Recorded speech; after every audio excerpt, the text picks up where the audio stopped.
Welcome back to another episode of the Cody Tucker Show. Today, joined by a very special guest, Mr. Robin Diaz. How you doing, man? Hey, I'm good, Mr. Cody Tucker. How are you, man? Dude, could not be better. Could not be Yes, better. looking up for you, bro. Hell yeah, man. So, first off, before we get rolling into anything, like what do you have to promote? Is there anything that you'd like to tell anyone that you'd like to promote? Where can people find you? All that kind of I good mean, stuff. yeah, just Instagram, I guess. Just Robin Diaz. I have a website, robindiaz.com. But I don't go around like saluting that flag. It's a different generation than I am, but it's there. I was told years ago, you got to do that. And it's there. You can catch me on tour, but right now, yeah, there's a Facebook, no Twitter, no tickety talk.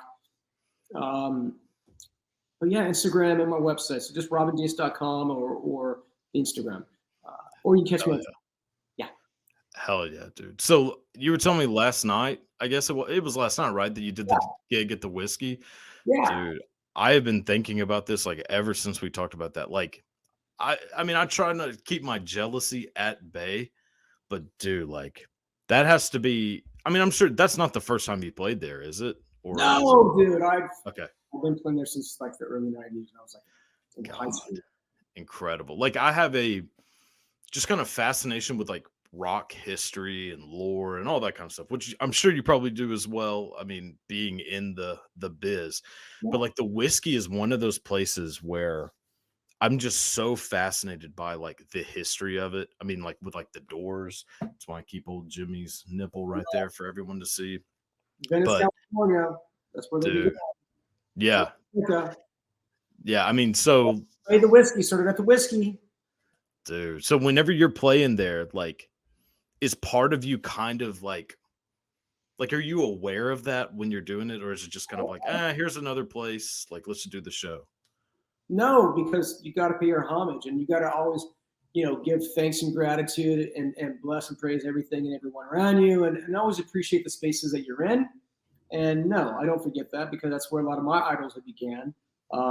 It's where the first place, like, the Doors began. And I can go on, but like Oasis had their first show here in the States.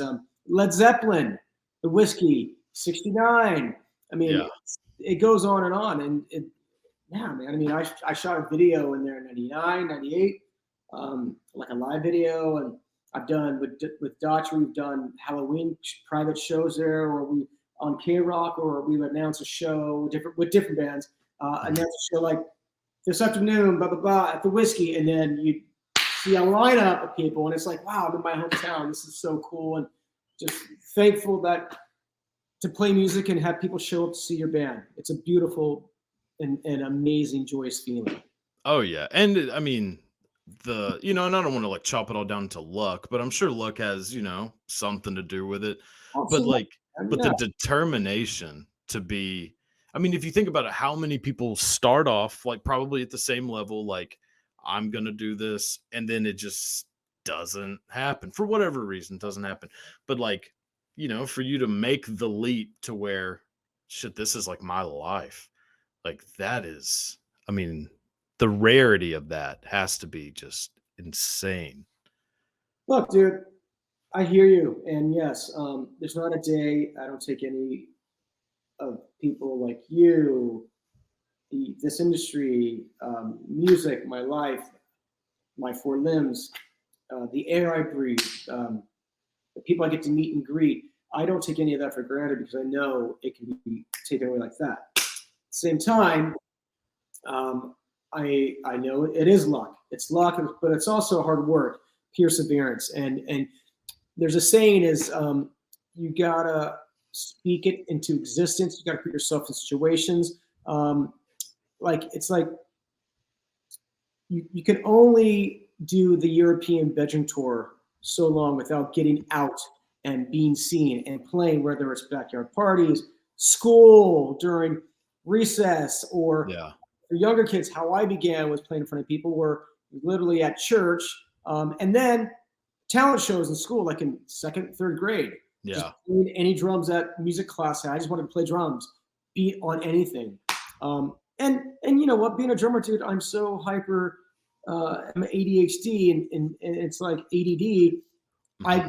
not that you don't know as a kid why you have this energy and this thing to be loud. You Yeah. just have it. And I think that's also to be an artist these days. You there is somewhat there's a crazy we are there's a crazy chip in us. Not crazy, but just Yeah. advantageous and I don't know. You know what I mean? Like Yeah. there's something that's going to drive you to not be scared to put yourself in front of people, or sometimes you got to present yourself, Right. present the situation, and you just got to do it. If you have that urge, Mhm. like I want to be seen, or I should meet that person, or if I meet that person, it's going to lead to that. It's not being an opportunist. It's just Right. being aware of who you are, what you got to do, and you can't think of how and when and where. When you can't put a time on success, time is just an Yeah. illusion. Einstein. So you just got to know I'm going to get there. Mhm. Universe will show you the way. You don't need to think about it. You just got to feel it in yourself. Yeah. Yeah. I don't know. No, Feel good, no, dude. I keep feeling that way. yeah. Well, I think that's 100% what it is not being opportunistic, but also in a sense, it is seizing an opportunity where you're like, okay, I mean, you've had, I mean, you could go on your website and look at all the people that you've worked with, but I mean, that list is incredible for one, but also those are all opportunities, you They know? are, and because you know how the word opportunist means like it's trying. It's a double edged sword. Right. Bottom line is this: yes, opportunities do arise, and you cannot get those opportunities if you don't present them to yourself, if you don't go out there and make them, shake the hands and kiss the babies. So I understand that. So I understand. So opportunist is not the word I was quite using the right. Yeah. Well, no, I mean, I know what you mean. Like it's, the double meaning in it, but it's more just like putting yourself in the right position and being ready when that time happens. Because I That's the think thing. that's a lot of You it. can always be ready, or you can have those opportunities brought to you. But if you're not ready, it's done. Doesn't mean it's a Right. lesson that's going to happen. Doesn't mean it's the end of your career. You just learn from that. You take it in, and you go shed, or you go and do some self healing on Mhm. yourself, medication, whatever. But you know what I mean. It's like you got to find yourself sometimes, and sometimes you gotta fall on your face to find out who you really are. And Yeah. sometimes being alone is the best thing for you, man. Solitude and find out who you are and what you're made out of. Yeah. I'm a big proponent of solitude. I think it, If you can't live we, with yourself and love yourself, you're not gonna be able to be successful around other people. Therefore, people are not gonna want to be around you.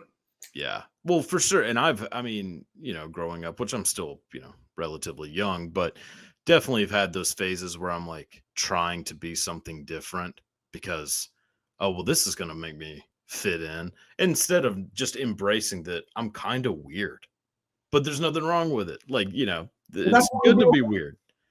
Huh? That's why you're doing this. Who wants to be a presenter like this and like just go into other people's lives and ask them questions like, here I am. I mean, it takes a certain kind of personality like yourself Mhm. to be an interviewer, to host a podcast, to host a show, the Cody Tucker show. I mean, I can see all this cool stuff that how you created this. I mean, it's an outgoing thing. You're an outgoing personality, and you need this. And actually, this is something that makes you happy inside, I'm sure, and therefore you bring happiness and joy to other people outside in the virtual world that we all now live in now. So it's good that you're doing this. True. I think most people might disagree with you on that, but joking. But no, Well, I I do enjoy doing this, and it is awesome just to get to talk to people in different fields, different lives that are completely different from mine, and just see what is it like. Like, as simple as it may seem, that's fascinating to me. yes. And so to kind of, obviously to go back to you, but did you grow up in like in an environment where your musicality was encouraged? Because I think it just goes one of two ways a lot of the times, where either your folks, whoever it may be, are super against it, and then that makes people strive, to show them wrong. Or they have parents who are like, no, we would love for you to do this, or maybe musicians themselves. I grew up in a very musical household. Parents were hippies. My mom's from Downey, California, blonde hair, blue eye. My father is Mexican American from East Los Angeles, LA. My dad was a biker. My family were Mongols, Okay. biker gang that started in '69, and there was an East Los Angeles, East LA chapter that my family were a part of. So we grew up with music. You get up in the morning, the weekends, and we had a stereo with these huge speakers in our house in Southgate and in Pico Rivera. Stereo would be cranked in the mornings, music all day, vinyls of all sorts, drugs, which were, very done back in the late '70s and '80s with my family. And therefore, as kids, my sisters and I, we never partaked in that. I never gotten high in my life.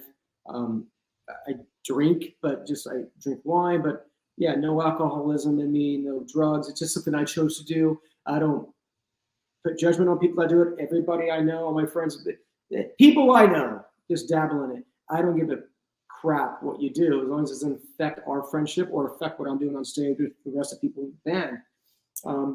Just for me, I don't want to do any of that stuff because I don't need it.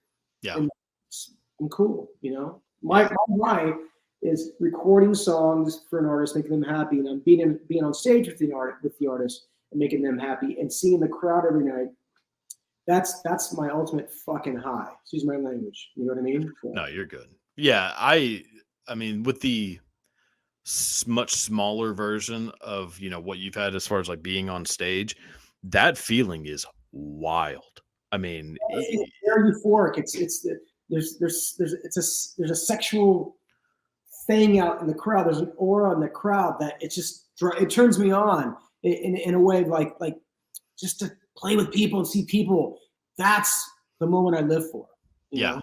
Yeah. I mean, and even if you have zero, music knowledge or like musical ability, like just somebody who like show somebody Queen at Live Aid, and like, how are you not going to see that and be like, oh, this is a religious experience? Dude, yes. Cody, absolutely. Yes. Yeah. See, when Elvis was on the scene in that era, he was taking them to church. Yeah. Every night, Oh, yeah. Yeah, I mean, I hate to go back, but I'm just a massive Doors fan. But like when you watch like this like Doors documentaries, like When You're Strange, which is an amazing documentary, like seeing like Jim Morrison's like presence on stage, like it is like seeing a god in a certain way, and obviously he's a human being, had his problems, but right. yeah, Yes. yeah. Golden God, Jim Morrison, the Golden God. Like that's where those rock and roll terminologies came from, because back then to see an artist like that, because remember, there was no social media and phones, and so you can capture everything and then you can upload it. When Jim Morrison, Elvis, Robert Plant came to your town, you were there. How many days? You were there. Where the hotel was, you ditched, you left whatever you had, you found out where they were at. And when you got to be in front of that, it was like a religious experience. I mean, I get that because I grew up a fan of bands, and I only as a kid, like, oh my God, one day I'm going to meet them. And that's just how it is. It starts from them. Does it bother you when you're on stage and you just see a crowd of cell phones? Oh, dude. Fucking hell, man. It's fucking terrible. And I get it. It's not, look, I get it. They're savoring, they want it, it's what it is. And I was there. But it's like, because the thing is, they're not into it anymore. How it used to be, yeah. And now they're just holding still. And it's like, oh my God. Be in the moment. Be in the moment. See, my rule of thumb whenever I go to a show is I take a picture at the very beginning, and this is just like, there's my snapshot of what happened, and then I take a picture at the very end. In between that, dude, I'm watching the band. Like that's like I was telling you, just saw the Stones, same thing. Like now there is a part of me that wanted to film them doing Sympathy for the Devil. But Totally. why? Like I saw it. Like I don't need to I'm not gonna watch this video again. Not a lot of people think the way you think. You're what, 24, 25, 22? 29. But Yeah. yeah, People don't think that way. no. People got to get it now and have it. But again, I am not knocking people that shoot the cameras or shoot their use a lot of photos or videos. That's what they're getting out of it, and I'm glad they're there. I mean, Mhm. I just did 2 sold out nights with live, and we played Ed's Kowalczyk's hometown, Yeah. and we filmed a DVD where it's being made now, and luckily this crowd, they were huge live fans, and yeah, there's people there taking videos, but and it was an acoustic show. We did 2 acoustic shows. We just wanted to do an intimate private show, Okay. 2 nights, and people were actually on their feet the whole time. Some, like, we were all going, wow, they're actually not sitting down, or not that they sit down at our shows, but Yeah. usually we see cameras or take the camera. And so people take the camera and you do photos. They were all into it. It was refreshing. We were all going, wow, this was That's like a awesome. real show. Yeah. Dude, his voice is incredible. Ed is amazing. Look, you talk about someone, preaching the sermon. Ed does that. And not only Yeah. that, he gets in depth about the songs he's written back from the first album and why. And he'll tell stories, and then we'll go into the song. So you don't just get the wham bam thank you man. You get a little about history of why Ed felt this way, and why he wrote these lyrics, and why this came to be. And then you go on a musical kind of history journey with him, and it's a special show with us. And every show, it's like you get hit after hit. It's amazing. Yeah. See, and I love that, like that aspect, like the storyteller aspect, like VH1 used to have that show. I guess that maybe they still do storytellers where, Yes, they do. I mean, I yeah. remember I did it. Remember MTV Unplugged? Oh, yeah. Yeah. I did that along with like STP and Hmm. Pearl Jam. Yeah, Pearl Jam. Yeah. But the thing about live is they never released that. They didn't want to release that because they weren't going to make money on that. MTV would own it, so they were like, we're not going to release it. They were smart. Really? That is, I mean, yeah, that's why I did this now. Yeah. Well, I think that's why Nirvana, why they did mostly covers, was Kurt Cobain just being like, there's some bands that I like that people don't know, like the Meat Puppets, and I'm just going to show their music. You're right, dude. That's why he did that. Exactly. Yeah. And it was brilliant and respectful for Kurt. Absolutely. That's a dude that, in my head, I always think like there's certain musicians that I would love to have met. He's always up on that list. Bowie is number 1, probably, which we were talking about, like, our love for like Bowie. But with you've met Jesus, like so many people and worked with so many people. Like, who do you kind of think of in your head? Like, God, I wish I could have met this person, Well, I mean, John Lennon. Yeah. One, Kurt Cobain. I mean, John Bonham, Keith Moon. Yeah. Janis Joplin. I would love to have met Chester Bennington. I mean, rest in peace, Chris Cornell. I worked with Chris, and remember having intimate and just engaging moments with Chris, and him watching him create a song from scratch and writing lyrics upstairs at A&M, and just musical, just moments that we're not going to have again. So yeah. But anyways, and we created some really beautiful music at that time. Yeah. I mean, he, obviously, like, that's probably pretty personal for you, but just an amazingly talented human being. And like, I am so regretful. So like, I had tickets to go see 9 Inch Nails whenever they were on tour with Soundgarden. Oh yeah. And I didn't go. What year was this? Yeah. It just bothered me so much that I like didn't see it, because you think like, oh, I'll just go see him next time. Man. Yeah. Well, I mean, and both amazing bands to see. That would have been one hell of a show. I mean, I love Trent. I love understanding. Yeah. There's certain people that I guess like hit you at the right age and like at the right moment in your life. Like And Trent Reznor and Nine Inch Nails is that to me. Like just being like a weird kid, but not even really that weird. I was just weird compared to every other kid in the little hick. Weird, dude. Yeah. Well, I mean, and dude, exactly. And whenever you grow up in like some little hick town, like if you listen to Marilyn Manson and you grow up in like a very religious city, you're immediately like, okay, there's something weird about this. Exactly. But then like Nine Inch Nails, I was like, oh, there's people out here who are also weird and people love them. People love Nine Inch Nails.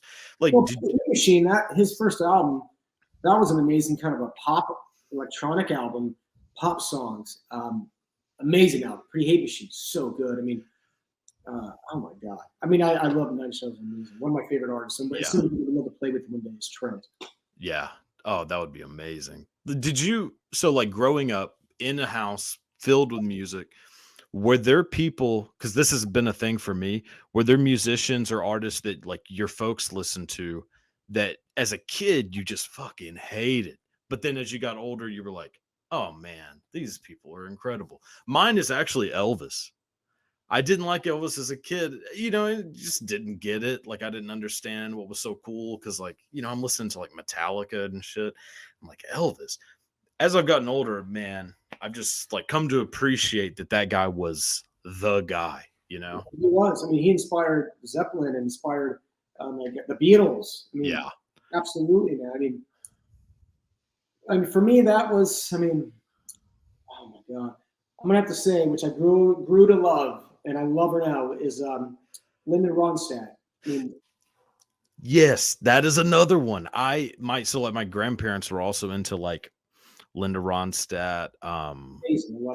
And yeah, I didn't get it, but now, yeah, Linda Ronstadt's amazing. Van Morrison is another one that I have now become a massive fan. Oh my god. Yeah, Van Morrison's incredible. As we get older, you realize, oh, my parents are cool. They actually were listening to this artist. Good songs. Yeah.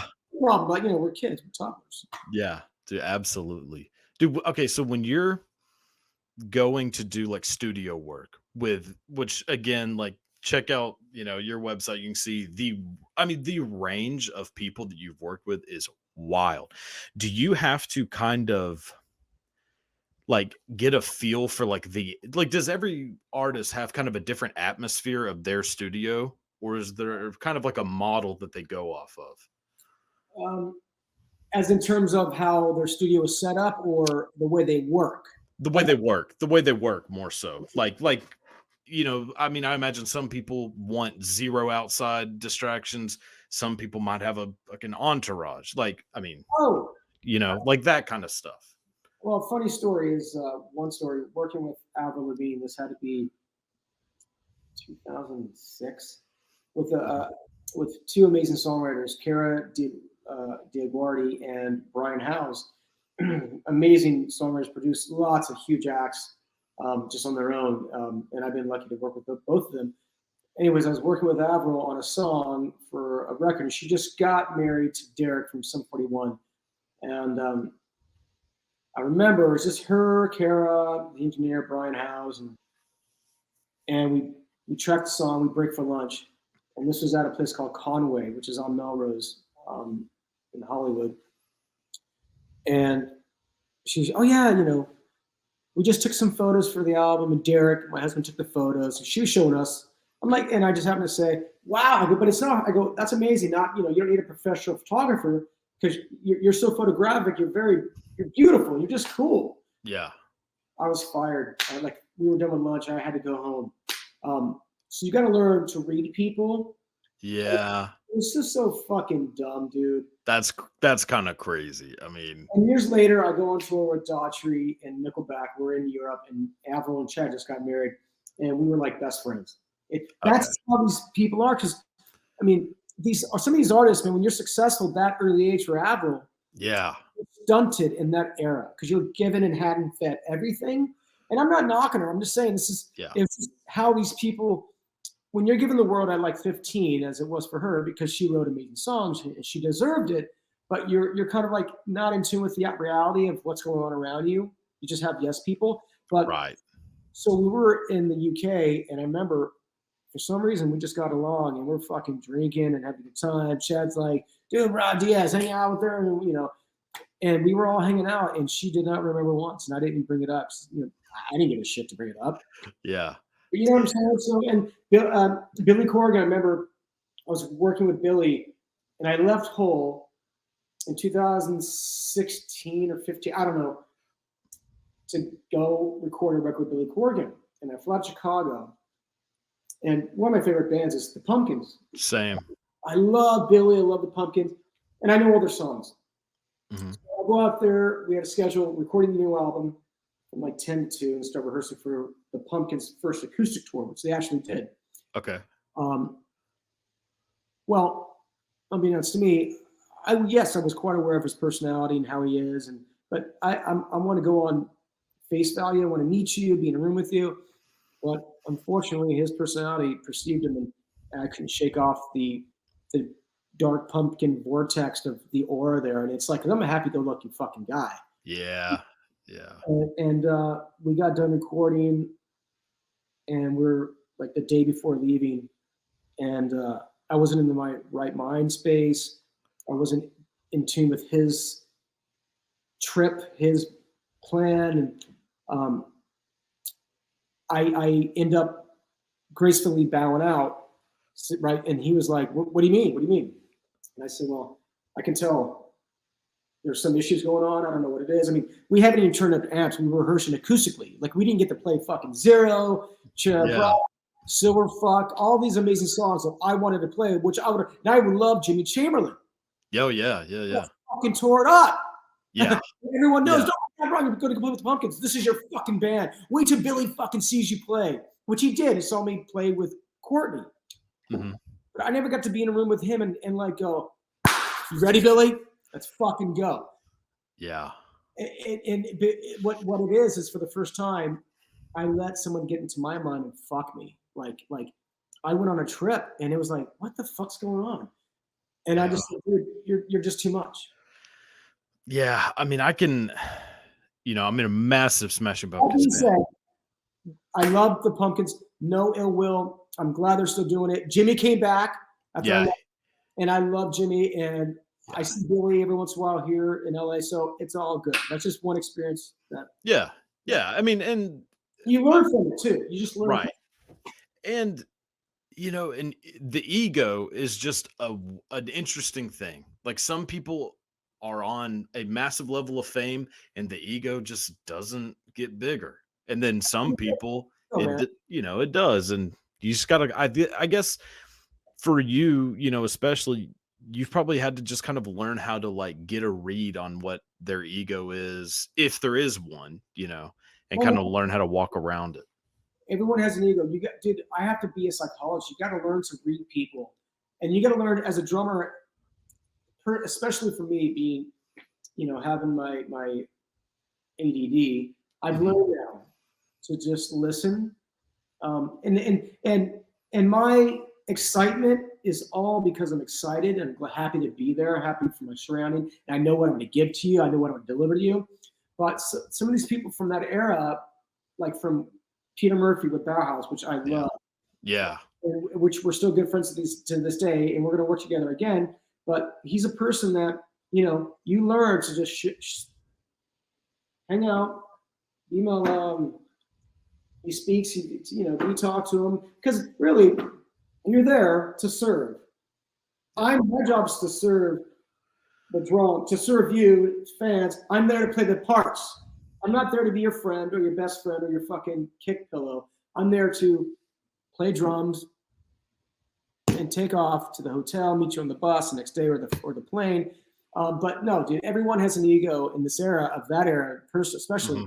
You just got to learn to roll with it and just go, okay, cool. I'm here to play drums. That's why they brought me here.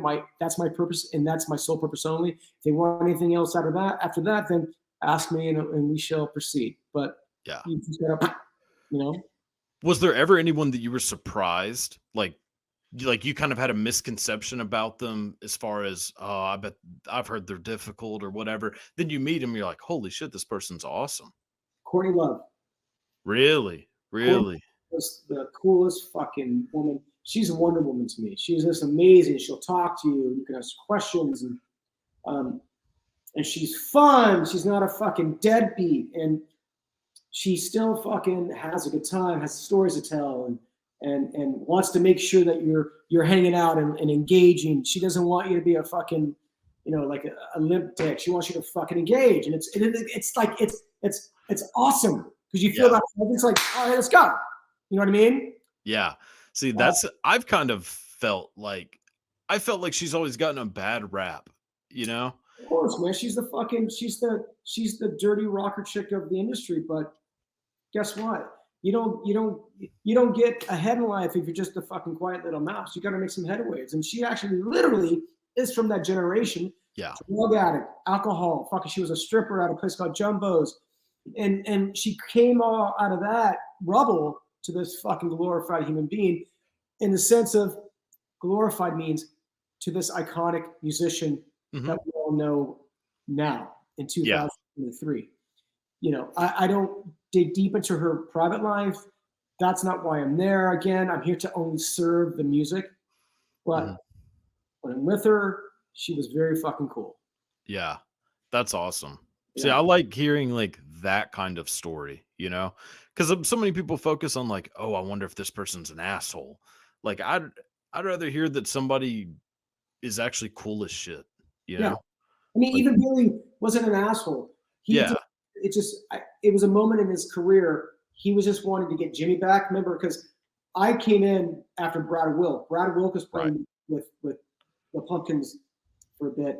I think Brad had to depart to do something, and then I came in. I think it was just too much change for Billy, and I think when he was starting to talk to Chamberlain again, which so right is his place to be in that band. Yeah. I think, all right, this is where we can make a clean change.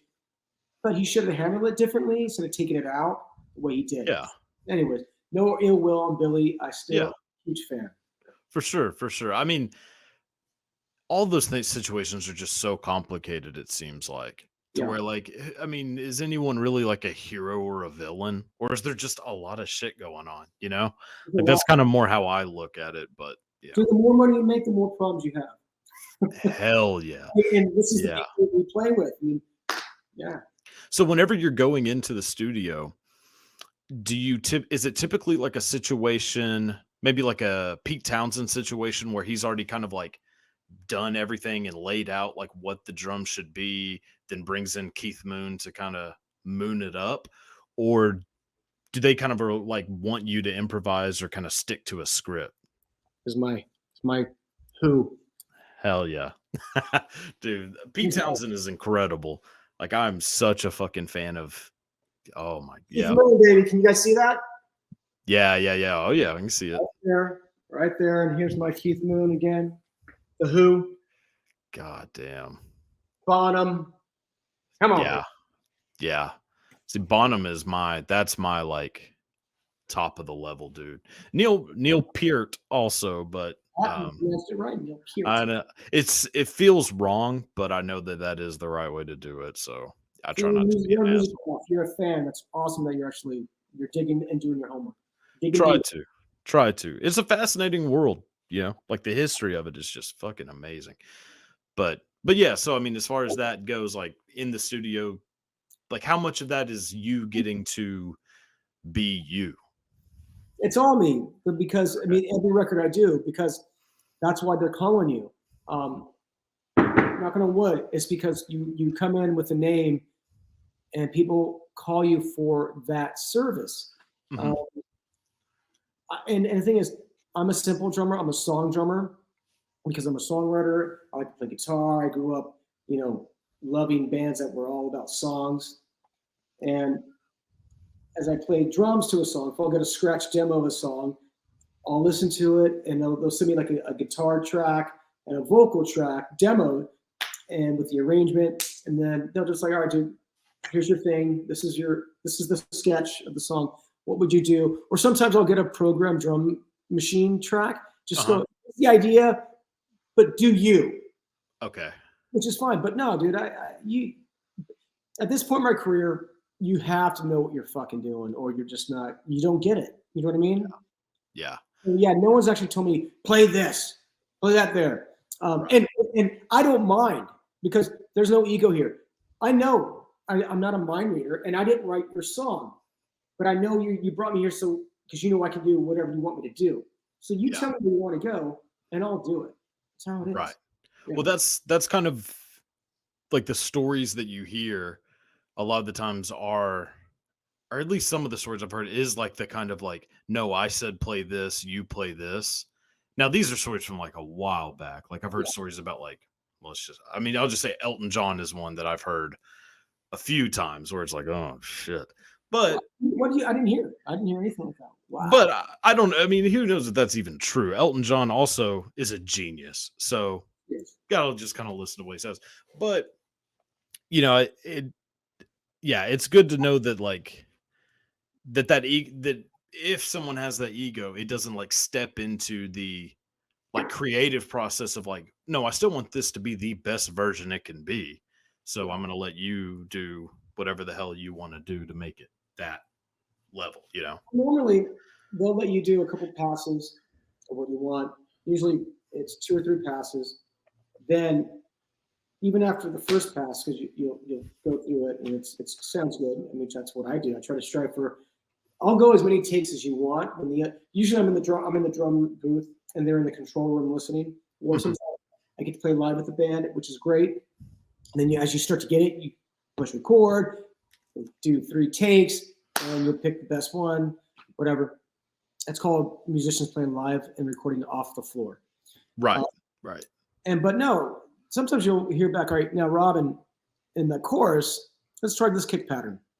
Doom, ga, doom, doom, ga, as opposed to what? Doom, ga, doom, doom, doom, ga. You're like, okay, cool. So you make a little chart or boom, boom, boom, boom, and they'll just cut you in at that chorus or cut you in at Okay. that point. I mean, and then it's done. But dude, all that is like subjective. It's like whatever. Because sometimes when they're in the editing process of the drum track and they actually hear the guitars with that certain pattern, Mhm. they're going to fit or not. So they actually have the option to put in. Yeah. Right. Right. See, I like the idea of recording the band live, Of you know? course. Which I don't know. I mean, how often would you say that happens? Because it seems like that's a thing that is probably less common than it used to be, if it was ever really that common. Well, I just did the. Yeah, you're right. I've done that with a country artist that's from Ojai not too long ago. We were up in the valley recording. Mhm. We all recorded live in the room with all these amazing musicians. So we did that way. It's really cool. And then I just recorded the new P.O.D. album up in Encinitas, California, which is a killer album. I can't Okay. wait till the album comes out, and I love all those guys. The new Y P.O.D. album is going to rip heads off. yeah. Oh my! But that was one of those albums that Marcos, Sonny were working with this producing team called the Heavies up here in Hollywood, and they were just putting the songs together. They would invite me down to the sessions just to kind of meet everyone and listen to what's going on. They get done. They did finish the whole album doing that. Then they send me the tracks and go, dude, here's the rough sketch. What would you do? Get the idea of this. We might have some reference drums for you. But I mean, that's just how that was. I mean, and yes, the point I'm bringing up is Mhm. that record process was songs were already written. Therefore, they sent me the demos. I got in my studio, worked on things, went to the studio, and we got it done. The last track we did in the album, we needed like an up tempo rocker one, like the whole everything is rocky, but something like Right. you got to get. And Marcos was like, dude, Diaz, I got this riff. Get behind the kit. And a matter of like 15 minutes, hashing each part out. We tracked it live off the floor, guitar and drums, and then it was just like it was magic. It was, I mean, Yeah. those are the moments like why you learn your instrument in the first place. Because you're learning your instrument because you want to play and just Mhm. get people in a room and get together. So we did that with the song in the new P.O.D. album, and it was just blistering. Everyone's like, "What the fuck did we just get?" It was Yeah. amazing. See, that to me, that those always end up being the best songs, are the ones that come together just like super quick out of nowhere. I mean, shit like Little Wing, that was like the whole story behind Little Wing is that he just needed an extra song. Yeah. I mean, yeah, like I mean, there's a million of those stories, but they all end up being incredible. Like Satisfaction, I think, from Rolling Stones was kind of the same way. Oh, he dreamt that he made the riff, which is fucking nuts. But yeah, that is I the heard whole actually that's a true story. Well, I don't know if it's true, but I did hear that story as well. yeah, that he woke up and had a tape recorder next to his bed and was like, "What the fuck is this?" And like didn't remember that he had recorded the riff in his sleep, basically. Which who Just keep knows? on Jack. Yeah, I mean now there's no telling how much else is involved in that, but yeah, that is it's a fascinating world, like the studio world. I've always wanted to just kind of like be a fly on the wall. So I used to watch those classic albums documentaries. I don't Yes, remember if you ever watched those. Yeah, exactly. And that to me, like just being like seeing how these albums are made and seeing like the fuck ups yeah, that kept, like there's so many of those, like Sweet Home Alabama, when Ronnie Van Zant says, "Not my goddamn donuts." I yeah. don't know if you've ever heard that in the No, song. I did, but I can imagine like they're showing the outtakes and shit. Yeah. Yeah, incredible stuff. But like, if you could go back in time and work on an album, doing what you do, but doing it for one specific album, what do you think you would want to go back to? Okay, Computer, Radiohead. Really? I Okay. totally, and I would love to have worked. I would love to actually be the drummer for Radiohead. I would love to play with the band Smile with Tom York and Johnny Greenwood. But they have an amazing drummer named Tom Skinner, who's amazing. But that album has always been fascinating to me, especially how it was made with Nigel Godrich, the producer. Just the intricacies of that process, or sometimes the simplicity. I mean, you have to do a deep dive into that record or the history of Radiohead to actually understand that. But Yeah. that's one record. And Zeppelin 4. Yeah. Come Hell on. yeah. I mean, that is a yeah. That's a I mean, that is a Somebody's great. Dream, no Gish for Pumpkins for me. I would love to have done the first Gish album. I mean, Nirvana team. Dude, there's so many fucking records. I know. You really could go on for an hour just talking about that. I wish I recorded Live Through This whole with Courtney Love. I mean, granted, we got to play those songs every night, but Yeah. That album is such an iconic fucking album. Every song is amazing on that album. Yeah.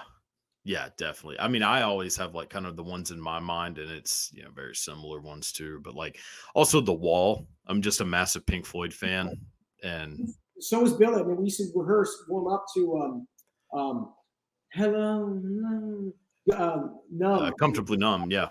Warm up to that, just like, oh, dude, yes. Yeah, which he did Space Oddity live whenever I saw Smashing Pumpkins like the first time. And I always thought, God damn, this is such an amazing version of that song. Yeah. Like, and I love Mason. He's an amazing drummer, man. Yeah. Yeah. I mean, that is goddamn. Okay, so I mean, I guess probably last question before we, wrap things up. But who do you think? Because there are a lot of drummers who just don't get enough credit. And now, obviously, there's like the Keith Moon, John Bonham, Neil Peart, who all deserve to be like the top three, basically. But who is someone that you think is just like criminally underrated as a drummer? You're like, how the fuck are they not put at that level?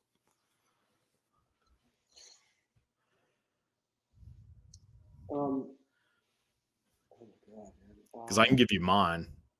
Who are yours? Phil Collins. Oh my God. Yeah. Absolutely. Thank you. Phil, I love Phil Collins. Phil Collins is incredible. Collins as well. Yeah, Genesis is like the early Peter Gabriel Genesis is probably my top 3 favorite bands of all time. I do love the Genesis, like, 80s Abacab, like, or I think it's Abacab was on the albums, but like I love the 80s Phil Collins frontman Genesis, but I love the Peter Gabriel, just like Selling England by the Pound, like that album. Yeah, Lamb Lies Down on Broadway. Yeah. Yes, when Phil was actually when Phil was playing drums. Yes. There's only one drummer then, I think, right? Wait, only one drummer then? Yeah, because they had two. Yes, they had two drummers when Phil started singing. Right, they had an auxiliary drummer kind of. Yes, and then like a major. He's famous. I know. Shane, and I love him. I know. I can't remember it either, but I know exactly what you're thinking of. But yeah, Phil Collins to me, and obviously he's underrated because people just think of him as a vocalist, as they should, because he's a fucking amazing singer. But holy shit, those first couple of Genesis albums, like the Mhm. drumming is incredible. Yes, dude. Yes. Yeah. I mean, um, I think I love Phil from Radiohead. He's such Yeah. an amazing, thoughtful drummer. Yeah. Simple, and that's why he's in one of the most successful bands in the world. Chamberlain from Coldplay, amazing drummer, Yeah. and sings all the harmonies. He's kind of like the MD of the band for Chris Martin. I mean, I like drummers like that. Peter Okay. Criss from Kiss. I mean, was one of my Yeah. as a kid. Peter Criss is very underrated. Like Bill for Ward, sure. Sabbath. Bill's a buddy of mine. I love Sabbath, and Bill Ward is. Yeah. Yeah, those. It's the greatest rhythm section in rock history, I think. Sabbath, Yeah, Geezer Butler and Bill Ward. yes, Like 100%. Which I mean, Zeppelin, of course, too, because I think John Paul Jones is very underrated. But of course he yeah, is. yeah. So But before the pandemic, dude, funny small little side note.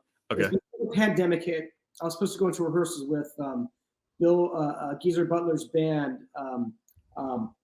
Oh my gosh, and Steve Stevens on guitar. oh really? From Billy Idol, isn't that Yes, Steve Stevens? Yeah. Okay. and my buddy Frankie Perez on vocals, and we were going to start rehearsals at a place called Nate's. Uh-huh. And then I got a call from Gloria Butler, Geezer's wife, saying, "Hey, we got to cancel because people are getting sick and this thing's happening." I'm like, "Oh, fucking hell!" I really wanted to go out.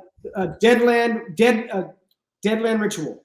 Okay. Yeah. Deadland Ritual. I think, yeah, killer band. Oh my god! Amazing. But I was going to be so happy to go play with Geezer Butler because I love Sabbath.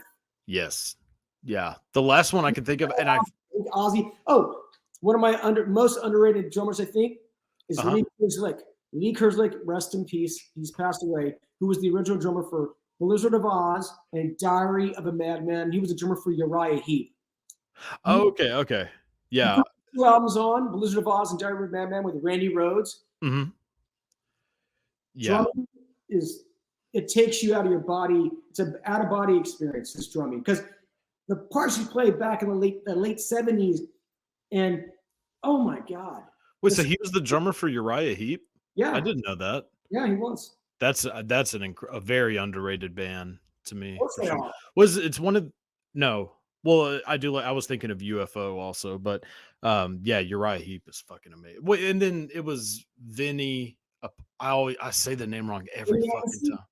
Yes, wasn't he like later on? Because his dad, I think, is like probably second most underrated. Carmine. No, they're brothers. Vinny and Carmen Appice, they're brothers. They're brothers. Yeah, Vinny was I in did Dio. not know that.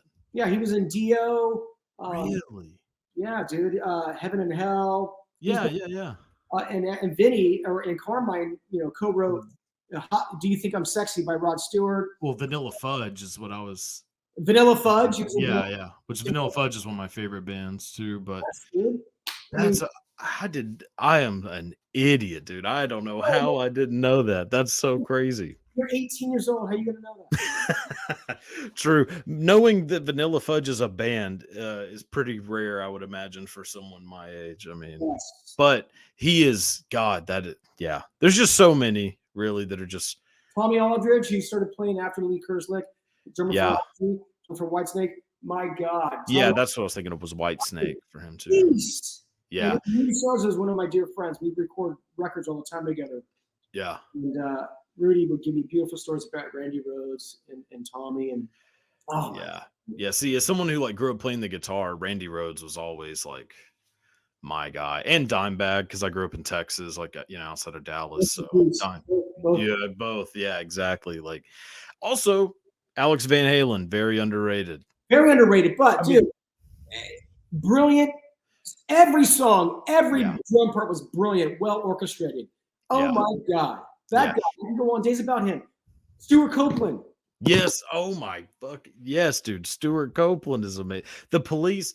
I mean, obviously Sting, incredible, but Andy Summers and Stuart Copeland are, dude, one of my favorite drummers now, and is an acquaintance of mine, is a guy named Josh Freese who plays. Nine Inch Nails. Yeah. 9 Inch Nails, amazing. Oh my gosh. Oh, he's incredible. if I could have an inkling of his talent and that much of a pinky. Is he left-handed? Am I No, wrong no, about that? no. I think he's right-handed. He's Okay. right-handed. Okay. Because there's something about like how he plays that's very like. Oh no, that's Elon Rubin. He's the new drummer for. See, Okay. come on now. I gotta. No, Elon Rubin, which is another person I know as well. I know him and Josh, but no, Elon Rubin now. That's too. Yeah. Amazing, and he has his own band as Yeah. well. Yeah, he's a great singer, great songwriter. Amazing. Yeah. And then last one that I always think of is God damn, I just forgot his name. Deep Purple's drummer, like the original Deep Purple drummer. Oh my God. Ian Pace. Yes, yes. Deep Purple is that's another one like top 5 bands. Ian Pace, dude. Yeah, man, that's amazing. Well, dude, I could sit here and talk to you about drumming all fucking day. It's a good time, baby. Wait, okay.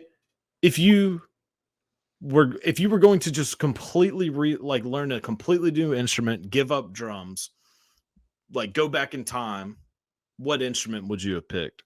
Piano. I'm the same way, dude. Like, yeah. I love playing guitar. I like to write songs, but piano is like the essence. Harpsichord, because that's like Beethoven, Bach. Yes. Oh my God. You know? Yeah. See, I tried I can play the piano a little bit, but like I'm a huge Billy Joel fan and Elton John. Elton John is another huge one. And so like I was like, damn, I would really love to learn how to play the piano. And it has its similarities to, to the guitar, but yeah, I always thought like I would have loved to have like been forced into piano lessons. Of course. Like I was so jealous when kids would bitch about being in piano lessons. Like, damn, I kind of really want to be in piano lessons. Like I want to be like Elton John. Why didn't you ask your family, hey, I want to play an instrument? I mean, a piano. I know you play guitar a little bit, but that's a good question. Well, I think the guitar kind of just took up not necessarily too much of my time, but I was already just so deep into guitar. I mean, I was playing like 6 or 7 hours a day on most days. I mean, and that's amazing. That's really cool. I mean, I have like just a thing where like if I get interested in something, I get too like where I lose time, if that makes sense. Like where I don't notice that it's now 3:00 in the morning. And I'm still focused. That's because you have the passion for it. You love it. Yeah. Yeah, for sure. And I did. I mean, all growing up, I had a fucking massive passion for playing the guitar because I was just obsessed with people like Randy Rhoads, Eddie Van Halen, obviously at the top. Yeah. But yeah, and just learning like, okay, one more that is underrated and is amazing. Larry Mullins. Yes. Yeah. Yeah. No, Larry Mullins is super underrated. Love Larry Mullins. I love you too. That's the fucking band I wish I could play for. I would love to have recorded every record. Yeah, dude, that Rattle and Hum documentary is one of my favorite ones to watch. Yeah, and right now playing drums because Larry is having some he's taking time off right now. Yeah. They're doing this residency in Vegas, and drumming for them is Bono's son's band's drummer. Really? Okay. This fucking kid, Lucky. Yeah. I know he's a great drummer. You got to be a great drummer to step into that. Being such a great player. But good for him, right? Oh, that's incredible, dude. I wish that's amazing. I'm going to see a show as well. So on. Dude, U2 is such a. I mean, just like the rhythm section. Bono, obviously amazing, but Larry Mullen, Edge, like those guys, like are just holy shit. They stuck around together with each other all these years. That holds its own weight, right there. Yeah. So. Oh, it definitely does. Yeah, damn. There was another one that just popped into my mind, and I completely lost it. But oh well.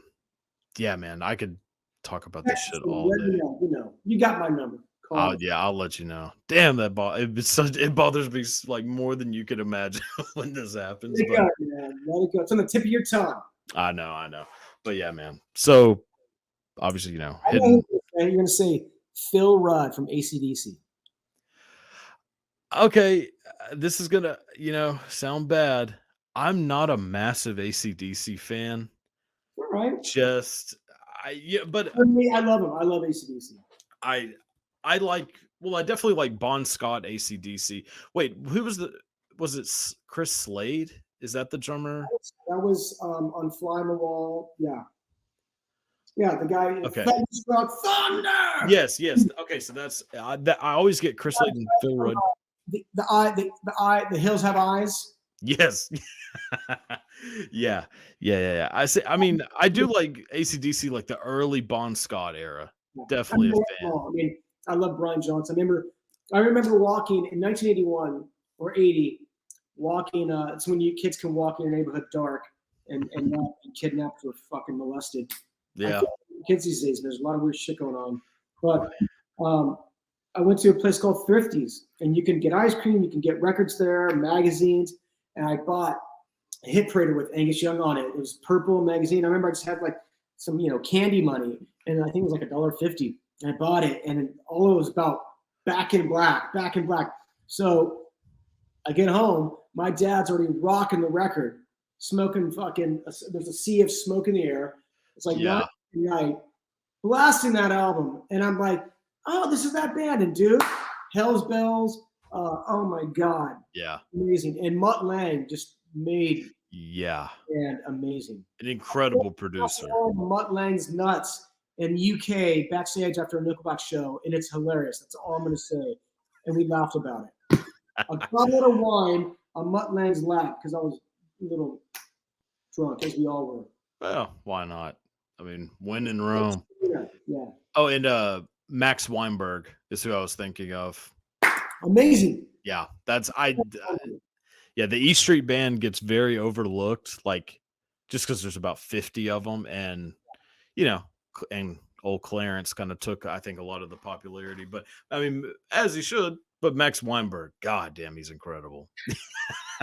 And little Stevie deserves more credit. Hey, yo, I mean, the last person you would think that would be a famous guitarist is Steven Van Zandt, but he is, and he's incredible. I don't know what it is, but yeah, Max Weinberg. That's who I was thinking. And he's amazing. Max is amazing. Man, like the drumming in, especially like Darkness on the Edge of Town and Born to Run, is so good. Yeah. But all right, man. I know I'm keeping Liberty DeVito. Billy Joel, another. Yeah. Very, that's another one too. That. And before we go, I want to say, rest in peace, Taylor Hawkins. You're always gonna be loved and missed. And wasn't too long ago, a week ago, was the passing of the day of your passing, and we love and respect you. And you made a mark on this planet, buddy. Did you know him well? Yeah, that's a man. I mean, that's tough. I mean, it just all around sucks. Dude seemed like a very good person. Obviously, I didn't know him or anything, but awesome. He was great. Yeah. Sometimes you could just tell that a person is a solid dude without ever meeting him. You could just tell. He's not pretentious. There's no ego there. He just loved, like all of us, loved drumming as a kid, and just he worshipped Queen and Roger Taylor and all of that stuff, as we all do. Yeah. So, hey, thank you for having me, dude. Thank you so much, man. I had a blast. All right, man. Well, you take care. Have a good one. Let me